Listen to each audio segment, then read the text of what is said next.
আগের হাজবেন্ডের কথা মনে নাই না, আমার মনে নাই, আপনাদের তো মনে আছে, আপনারা মনে রাখেন, তাহলে খুবই ভালো। আমার হাজবেন্ডের কথা আমার মনে নাই, আপনাদের মনে আছে।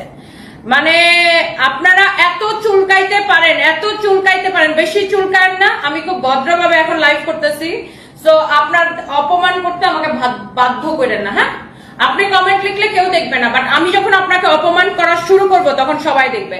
সো চুলকায়েন না আমার লাইফের মধ্যে, okay? I don't like it. আমি যখন 2020 থেকে কাজ শুরু করি তখন থেকে এরপরে শুরু হয়েছে বুড়ার বউ, বুড়া বেটার বউ, টাকা দেখা বিয়া করছে, সুগার ড্যাডি, সুগার বেবি, কত কিছু আপু এই জীবনে দেখলাম, শুনলাম। মানে এগুলো ফেস করতে করতে না আপু এখন আর এগুলো ফেসই করি না। মানে কে বললো সেটা আমি একদম দেখতেই চাই না। বিকজ আপু আমি যখন আমার বাচ্চাকে কিভাবে বড় করতে হবে, আমার ফ্যামিলির জন্য কোনটা ভালো হবে, আমার কিভাবে চলতে হবে, আমার ইনকামটা কিন্তু আমাকে করতে হবে। সো আরেকজন এসে আমার জীবন কিন্তু চালাই দিবে না।